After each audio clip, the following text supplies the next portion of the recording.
So Storybook has, we call them three pillars. You have development, you have documentation, and you have testing. So if we start Okay. with development, the great part about it is that it enables you to quickly iterate on your components and view them and interact with them in different states. So you can have your, let's say your card component that has sometimes it has a header, sometimes it doesn't, sometimes it has a click call, or sometimes it doesn't. And you can write out these stories for this card component and say, there's these 10 different scenarios for the component, and this is how it needs to behave. And then you can start building your card component and then build up these scenarios. And so that's as I said before, that's the main benefit of like seeing your components without being in some specific context. And you can play around with how does this look in with this theme, or you can easily change the background if you want to, using the UI of Storybook. It has a lot of knobs and buttons that you can change. Then you can start, if you want to, you can start to document your components. We do that. You can say that Storybook does a lot of you already, because it based on if you have props on your component and you are typing these props with TypeScript, Storybook will most often generate a table for you without you having to do anything and say, we know that this button has a primary prop and a label prop and whatever. And that's already documentation for the rest of your team, right? Hello everyone, welcome to another episode on Talks with TD Evergreen. So in this particular episode, we're just going to be talking about Storybook and design systems. Why should developers care about design systems? How should developers maintain design systems, and how Storybook helps you to create design systems and manage design systems, your documentation for your front end components, that's just your idea around this particular episode. And joining me is developer, a software engineer from the Storybook team, Jeppe, joining me to have discussion about Storybook. Hi, Jeppe. Hi, I'm Jeppe, and I work at the Storybook team as a core maintainer. Yeah, cool. Amazing. So before we jump into the conversation, right, let's just start with introductions. I think you already said you work as a software engineer at Storybook.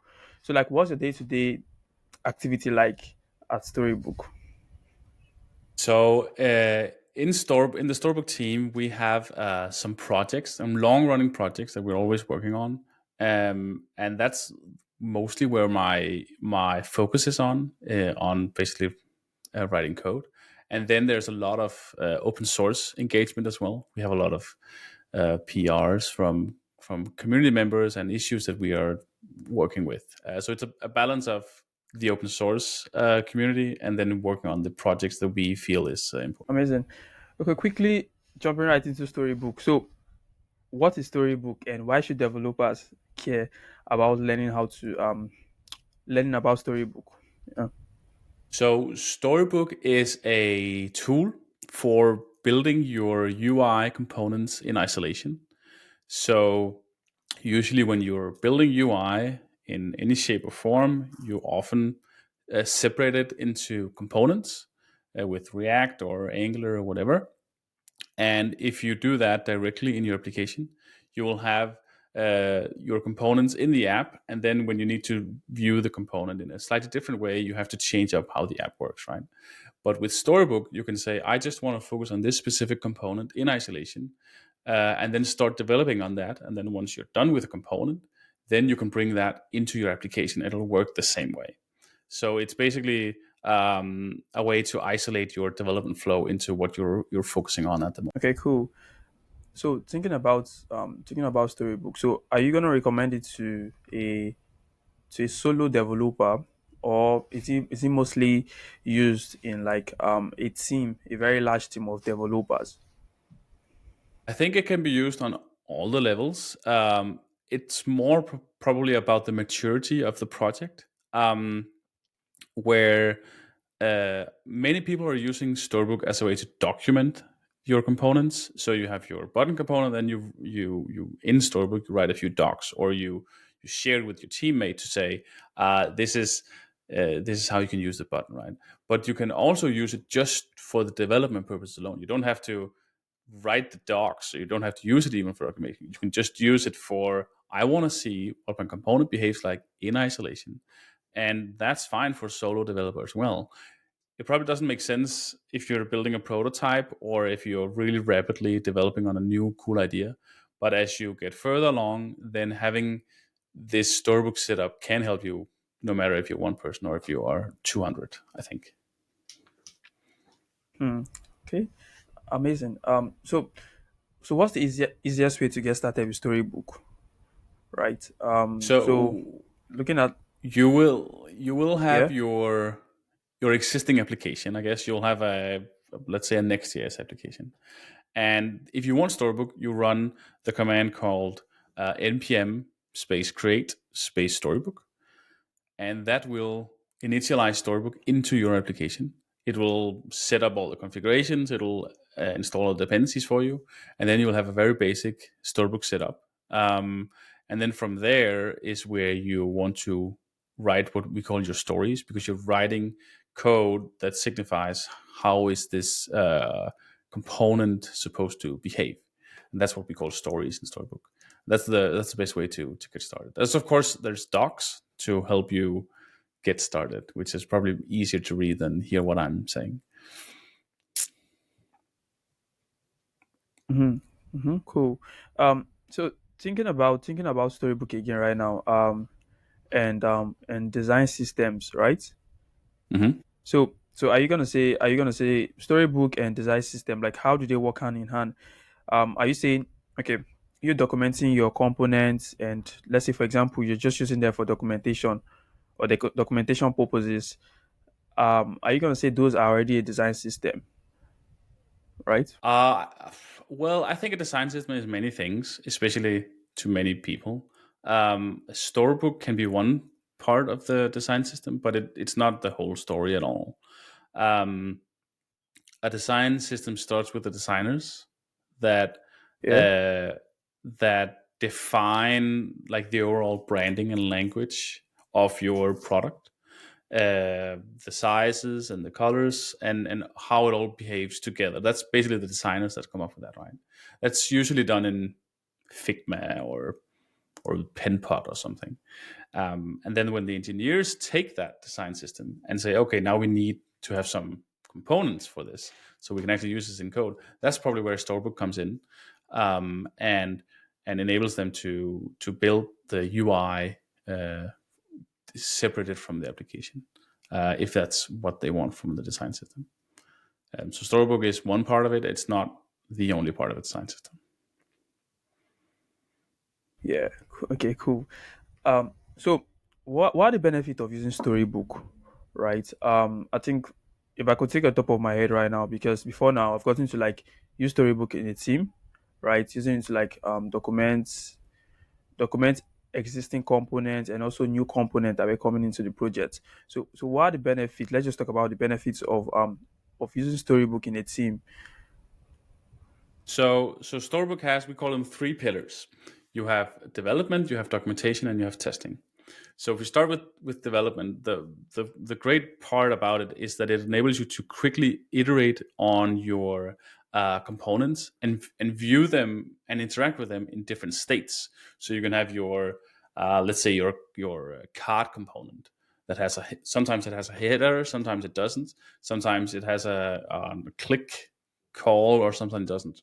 And you can write out these stories for this card component and say, there's these 10 different scenarios for the component, and this is how it needs to behave. And then you can start building your card component and then build up these scenarios. And so that's the, as I said before, that's the main benefit of like seeing your components without being in some specific context. And you can play around with, how does this look in with this theme, or you can easily change the background if you want to, using the UI of Storybook. It has a lot of knobs and buttons that you can change. um, then you can start, if you want to, you can start to document your components.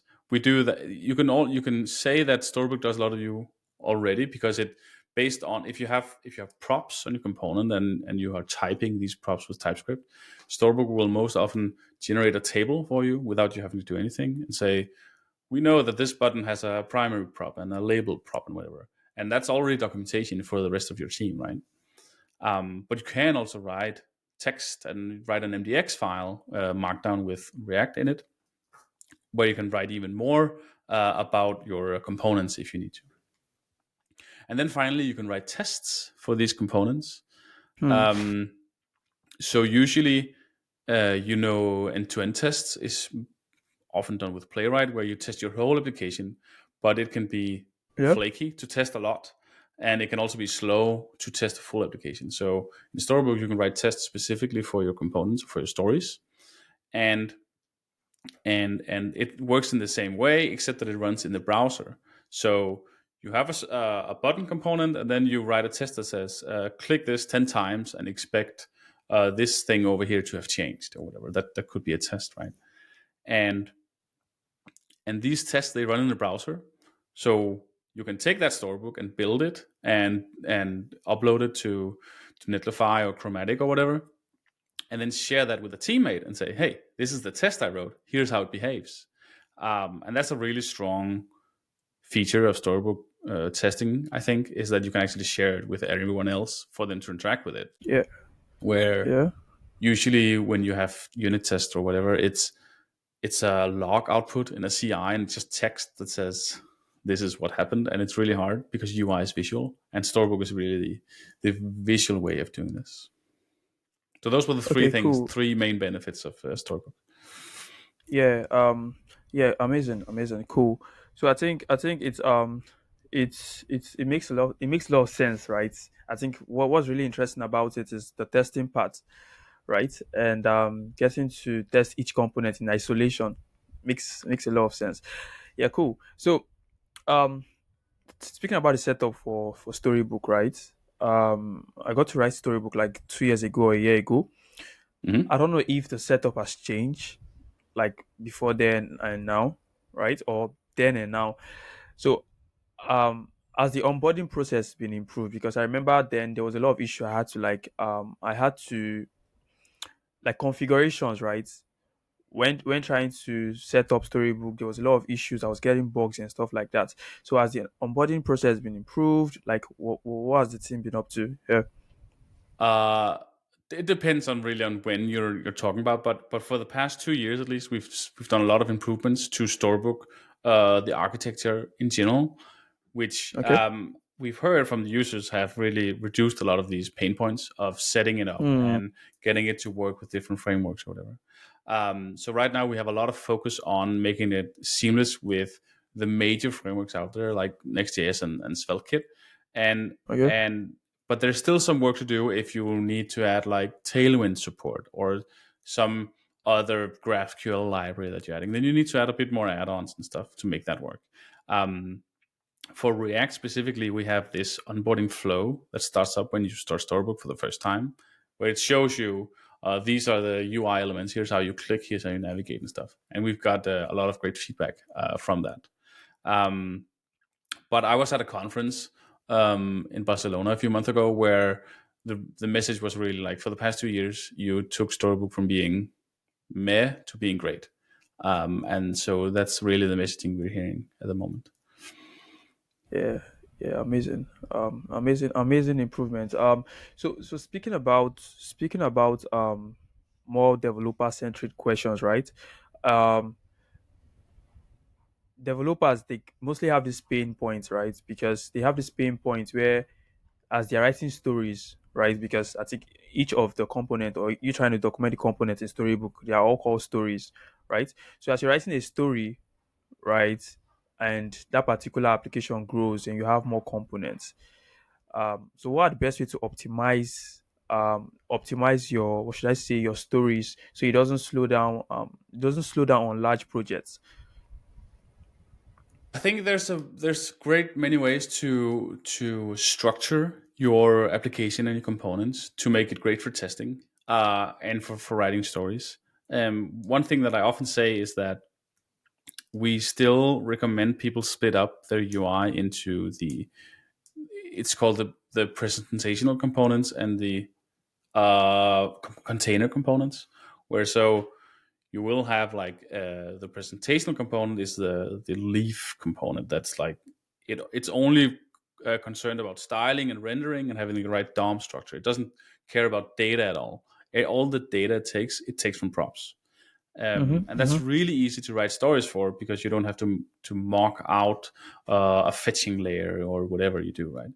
And then you have around that component you have a container component that takes care of the data loading for you, and you can also write a story for that in Storybook, especially if it has like behavior that if you click this button you should fetch this data, and if you click that button you should fetch that data, and then your stories will become more concerned about I want to mock the data for this to be like that in this scenario. And so you have these different kind of stories, which some are for testing out the visual parts, and some are for testing out the behavior part. And if you do that split, it makes it a bit easier um, to structure and get a sense for what you need to focus on when writing your stories and not. You can also do it all in one big lump, but that makes it slightly harder to inject the specific scenarios that you need to into your components. Yeah, that's my main recommendation, at least. Oh, okay, okay, amazing. So speaking about should I say speaking about when not to use Storybook, right? Because I think you being on the team, right, you've gotten to see a lot of scenarios where people don't use Storybook for the right reasons, right? Hmm. Or they don't use it for the problem it actually solves. So when do you think it's not a good time for a team or a team of developers, right, not to adapt using Storybook? So as I said, I think if you're in the very early stages of your product and you just really want to iterate quickly, and you don't really necessarily care about your component structure, you don't care about writing maintainable components because you know they're going to throw them out later. You're basically just trying out different ideas for your product, and I think in that sense, it might not make sense to use Storybook because it could just slow you down. You can think of Storybook even if you're not using it for testing, you can think of Storybook similar to how you would think of unit tests or end-to-end tests, in that it really helps you solidify your structure and components. But that also means that if it's something you want to iterate on often, it can be a chore to keep that up to date, similar to your test starting to fail and you have to update your test, and then you change your behavior and then you have to update again, right? So in a very, very early iterative phase, probably wouldn't recommend using Storybook just yet. Okay, cool. So this is a personal question, right? So starting out in my career, right, as a front end developer, getting to build front end application. Um, I I mostly see, like the teams I get to interact with or the teams I get to work with. For example, I come in a new team, right, and we're trying to build out a new project. We're trying to build out a new product and stuff like that. And I'm always like, okay, can we try documenting this stuff in Storybook? Okay, I've gotten to use Storybook. I have worked with Storybook in previous roles, right? Can we what's the word now? Can we adapt using Storybook? So now the issue there's always an issue in the team about experience, or maybe they've never heard about Storybook, or they feel like it's gonna be like an extra layer, like you said, like unit testing, because most teams might not even write tests at all. They just push to production and stuff like that. So it's always the back and forth between the team lead and I. Between, okay, we have to document our components. Um, these are the reasons why we need to do this, and they see the reasons. When I give them the big reasons, right? When I tell them, okay, we need this to be reusable so that we have new developers on the team, we can just send them the link to our storybook and they can see the documentation of, like, they don't have to go through all the whole code base to understand the whole component and stuff like that. But there's always the fight back, like some weeks. Okay, can you document the whole components in 1 week? And this is a very large application and stuff like that. So what do you think about such adaptations when it comes to like teams, right? I think there's definitely sometimes an organizational issue in that uh, people are maybe not used to thinking of their components in this isolated way, and so they don't care about well, they don't care about Storybook because why would they ever need that? They've built applications fine without it before, right? Yeah. Um, and I think that's a fair argument. And what I guess what we're saying is that it'll, in the long run, it'll speed you up. You talked about like onboarding new engineers. Well, if you do have this collection of components already that's viewable by an engineer, then it'll make them easier to onboard, and it'll onboard them faster to your application, because they can just look at it without looking at the code. Um, Another situation where I feel like it speeds up development is that when you when you start from your component, and really think about what should this do, how should this behave, without caring about where it is, then you're really making it ready to work on page A, B, and C uh, from day one. Whereas if you say, I'm going to build this component in page A, then it works fine there. And then as soon as the product manager comes and say, hey, we need the same behavior over here in page B, then you're like, oh, I can't do that because I didn't adapt the component to that. It's going to take 2 weeks, right? Whereas if you had already started from the component first approach, we call it component driven development, then you'll be like, yeah, this works everywhere, so I can easily put it in all the pages that you need. It doesn't take that much time. And so that's of course the major reason is that we think it saves time, if you do it right, of course. And then it Mm-hmm. helps you catch regressions. Potentially, you made some changes to CSS that worked fine in your application, but this component over here that you don't think of too much, well, that actually changed the color because of some CSS change, and you didn't expect that. That's another big win, is really to catch bugs before the users catch them. Um, where let me come up with a good example, which would be, uh, you you have your application, and it works perfectly fine, and then you change the styles, but you don't think about this modal over here that is hidden, that you never use anyway.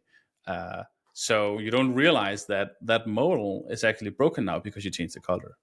But you would more easily see that if you had a story for the modal, because then you would navigate so you would navigate to that modal in Storybook, and then that would just you would see the issue immediately. So speaking about personal experiences, right, with Storybook, so what do you think about a scenario where you have to document your component, right? Right, and you know you could go an extra level where you could make it interactive. Now, I think this is a two-way question. I think I'll just take the first, then I'll take ask you the second, like the second question. So, what do you think about interactive stories? Should you always aim to make your stories more interactive, or you're just gonna build them in isolation without having any interaction? I mean, the stories are going to have the interaction that your components have, because we're just rendering your components, and if they are interactive, then your stories will be as well. Uh, I guess one way to structure out your stories is to say, often there's like this playground story, which is just, this is my component, and here's how to change all the props. There's this controls add-on at the bottom that enables you to change this, and then you'll have this playground story, and then you'll have a bunch of other stories which are just there to show out the scenarios. So here's how the card looks without a header. Here's how it looks without an image. Here's how it looks without both. And then that way you can write a bunch of different stories, where some of them are supposed to document or to trial the way your components is used, and others are in a more free form way, where the user itself has to change the props to see how it behaves. That's usually how you can do it. Okay, okay, amazing. So speaking about maybe atomic designs, right? When it comes to like Hmm. storybook, yeah. So building out your components, or should I say documenting? I think this question has to do with documenting the storybook actually, not building it out. So I get to see most stories where you have to like maybe document a form, right? You document a form, maybe an input field, then you document the input field when it has error. Then you also document the input field when maybe when it's disabled, right? Just to show the different style Mm. states. Um, Mm. then we have a parent component that shows you how that component is being used in an actual form, right? With an actual button component. Then you could have like the whole idea around this question is just like your atomic designs, right? Your molecules, your atoms, and stuff like that. So do you think it makes a lot of sense adopting that kind of structure when documenting your stories? And why should developers do that if you think so? Oh, no, I think that's a great idea. I think you should. I mean, the storybook should just reflect what you have in your application or in your design system. And so, if you're using the atomic design approach, where you are focusing on the specific different layers, atoms and molecules and pages, then your storybook can easily be structured in a way to show that. And I think that makes a lot of sense because that also gives the full team the same mental model in that you have the lower level components and you have high level components. So I think that makes a lot of sense, to structure your storybook however you structure your application. Okay. Okay, so speaking about mistakes developers could make, or should I say teams could make with Storybook, right? So is there one mistake you see teams always making with Storybook? I think Storybook has a few APIs and features that allows you to compose things together. So potentially, there's always a global theme that you need across all of your stories. But what I see new users doing is that they put that into every single story. So they take their button component and then they wrap it in their global theme, Hmm. or something else that needs to be global, right? Which is fair for getting started. But Storybook has a specific APIs to let now you to say, I want this thing to apply to all stories, or I want this. We call them decorators to run for all of these component stories. And using these APIs is a pretty easy way to ensure that you have the environment set up correctly so it matches where the components would be used. But many, they don't do this from the beginning, probably because they don't know it. So I would just recommend people to look into how to setting up the global preview is what we call them, the decorators, so you get the same environment as your application has. Okay, cool. That makes a lot of sense. So speaking about Storybook 9, I think that was just like that's still new, right? Can we just talk about Storybook Mm. 9 and what's different? Like what's different from Storybook 8? What's the team improve on, and what are developers supposed to expect? So so there's a few key headlines from Storybook 9. One of them being the bloat reduction. We've had a lot of complaints over the years from users Okay. saying that Storybook is bloated and big. It has a lot of dependencies, and it's just a lot of megabytes to download for Storybook. And we really tackled that in Storybook 9, where we reduced the size and the dependencies by a lot. I think the size went down 50%, and the dependencies almost disappeared. Um, and that was very welcomed by the users, and we got a lot of help from the E18E community, ecosystem performance, I think it's called, to do this Interesting. size reduction. The other big focus is what we call storybook test. You've been able to write functions, interaction functions for your stories for a long time.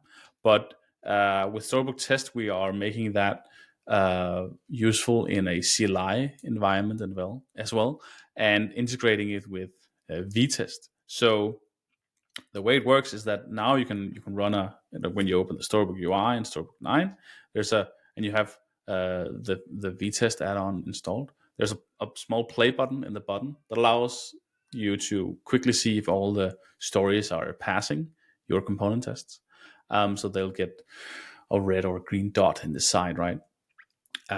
So you can easily see how's this project as a whole working. Is it green or red? And then you can run these storybook tests in with the vtest CLI.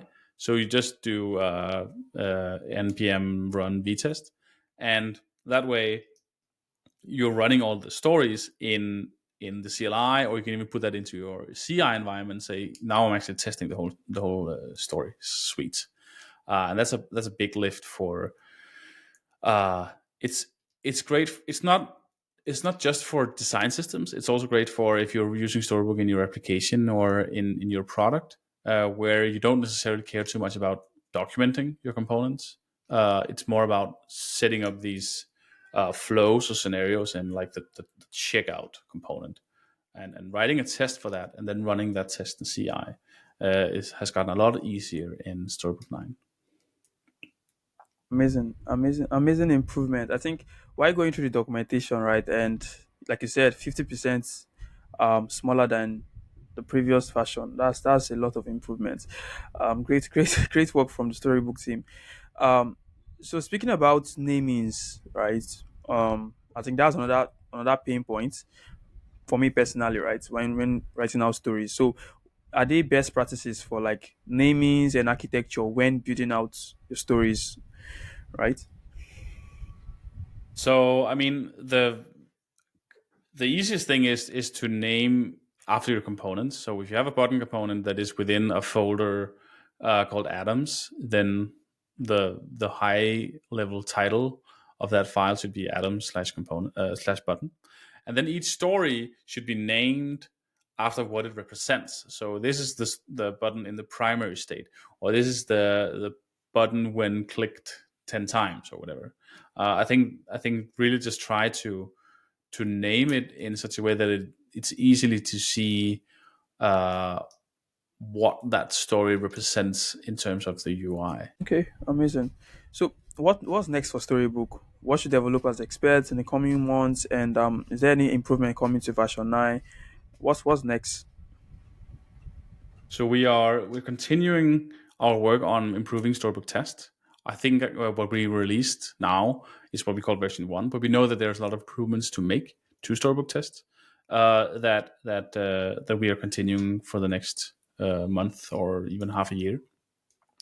Um, we're also continuing on the bloat arc. There's still more stuff to do for us to reduce Storybook. We're currently making Storybook ESM only, which is not only just for sizes and bloat, but it also reduces the friction and reduce a lot of bugs and issues with users having a mix of CJS code and ESM, and with Storybook just saying this is what we do.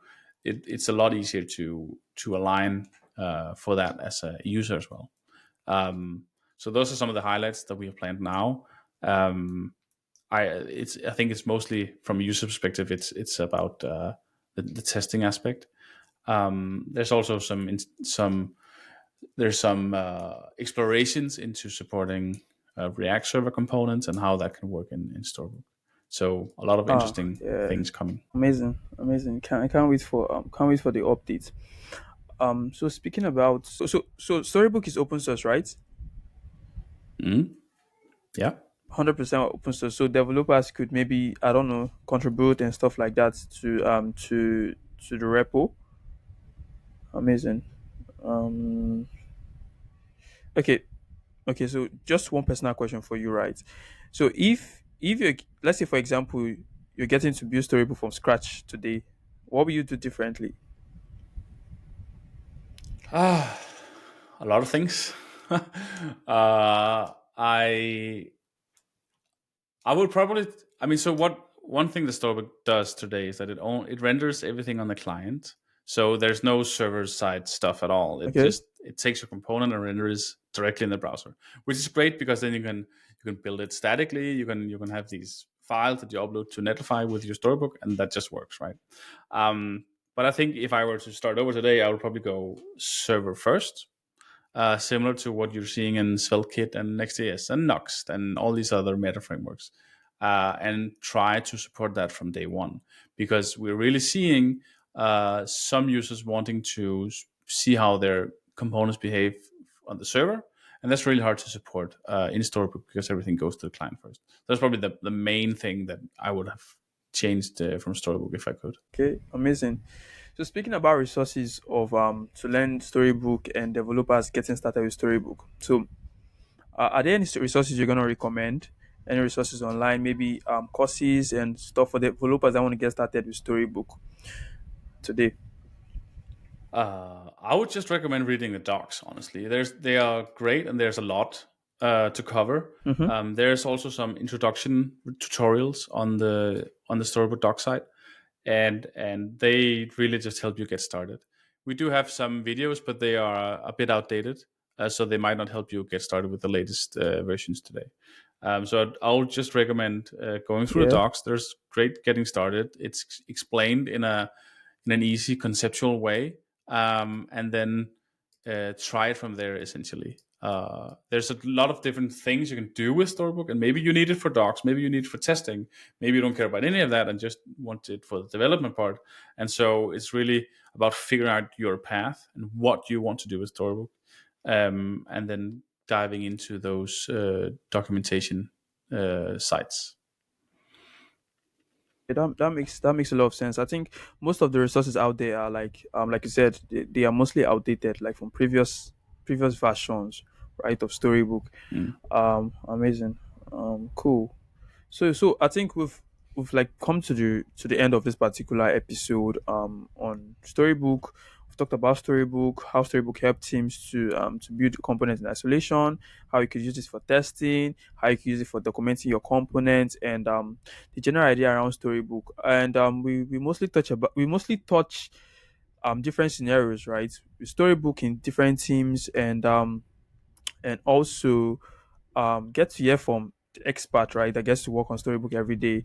And yeah, so one last question, right? So any advice for developers out there thinking to get started with Storybook, thinking getting started to should I say building out maybe design systems and also integrating Storybook into their workflow? I mean, just install it and then think of your stories the way you would think of your tests, in that like they show how to use your UI, but in a very visual way instead. And then consider, okay, I have this UI component over here, what can it do and how can I represent this in different stories. Really having that mindset will get you pretty far. And then start small. Start with the leaf components, the input fields and the buttons, and maybe even a form element, because those are way easier to build. And then you can always build out from that. And like, how does this application page look like? How can I have different scenarios for this checkout flow, or what happens if I click buy on this e-commerce site, whatever, right? Start small and then build up from there. I think that's a great way to get started with stories. Okay, cool. So I think I said that was the last question. So this would be the last question actually. So speaking about AI, right? So is there any integration Hmm? coming to maybe Storybook or the Chromatic team, like into Storybook? Because we've seen like currently we're in the age of AI and generative AI and stuff like that. So are we getting anything from the Storybook team pertaining AI very soon? Probably. We are Okay. doing a lot of explorations, but we want to get it right. Uh huh. We don't just want to build some AI stuff. There's a lot of different ways that you can tackle Storybook and AI, and generating stories or using stories to help your AI experience. And the community has already done a bunch of explorations already. Like there's a bunch of great posts on how some users, they are integrating their Claude code AI into their Storybook server. They build out an MCP, and then Claude will know how to use the components or whatever, right? So the community is really also exploring this, but we are internally also looking into how can we do something for our users, and how can we fit in to this new way of building applications. So there'll probably be something at some point, but we're thinking long and hard about it, because we don't just want to rush out some stuff Mm. before we know what we want. Yeah, yeah, makes a lot of sense. Makes a lot of sense. So we've come to the end of this particular episode. Thank you for coming to have this recording with me, and I think developers they're definitely gonna get a lot of good stuff out of this episode, and yeah, I'll see you guys in the next one. Thanks for coming on the podcast. Sure, Yeah. you're welcome. See ya.